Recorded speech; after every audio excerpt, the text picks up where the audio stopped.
Do It Powerbomb by Daniel Warren Johnson is a dynamic, heart-wrenching, badass miniseries that not only will leave you with a better appreciation for wrestling, but it may even make you shed a few tears.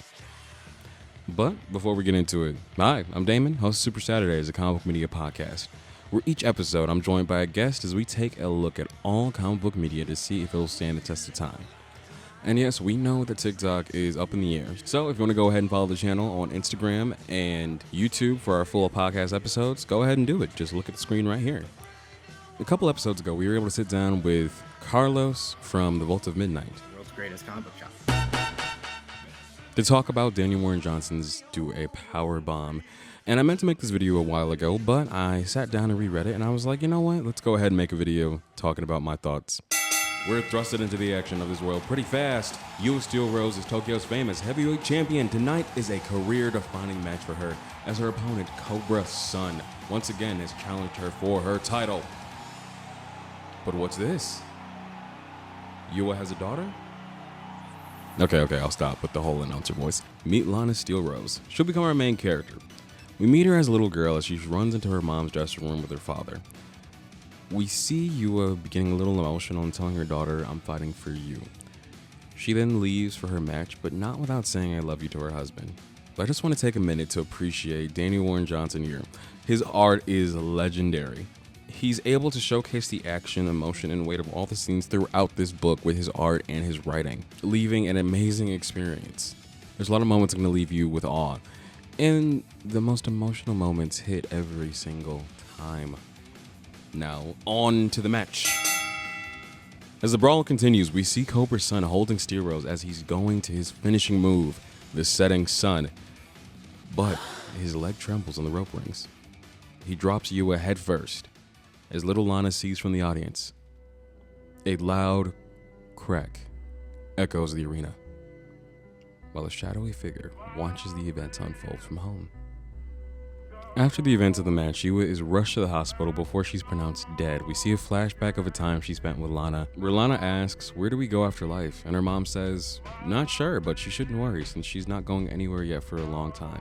That moment is very important to the ending of this story, and Daniel Warren Johnson is able to pay it off in an emotional way that left me in a puddle at the end of this book. So 10 years later, we meet Lana as she's now a young adult and following in her mother's footsteps, trying to at least. She needs a trainer to make it to the big leagues. Her Uncle Blug said no, and her dad expresses his disapproval of Lana's choices. After a heated argument with her father, she storms off until she's approached by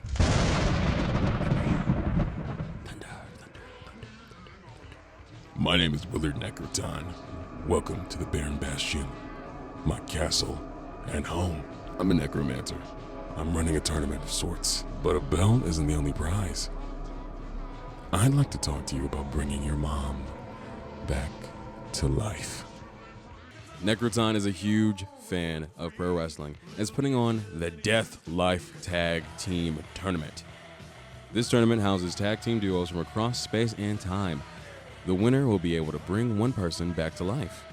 Lana has till tomorrow to give Necro her answer and to find a partner. She ultimately joins forces with none other than Cobra Sun, who now does brutal matches with barbed wire, pipes, and other dangerous shit to deal with the guilt of what happened to Yua. Sometime after this interaction, we see Lana leaving and she decides to call and tell her dad she's going to be gone for a while, and that wrestling was her mom's dream and now it's hers.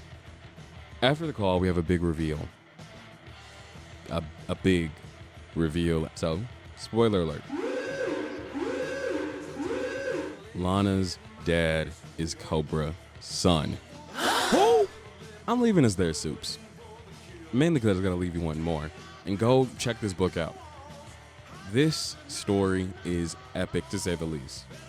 The opponents Lana and her dad face are wild, and some are just plain tragic. Hell, they even fight orangutans, and they even fight God themselves.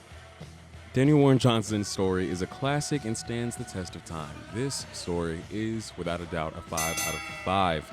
And you know something, Supes? I just noticed that the books we usually cover on here are 5 out of 5s. Maybe we should take some time and look at some stories that aren't going to stand the test of time, or may have been forgotten to time. I think I have one in mind, but I want to hear your thoughts. So, as always, Supes, Have you read Do a Power Bomb? Are you going to read Do a Power Bomb? Do you like wrestling? Be sure to let us know in the comments. As always, see you soon, supes.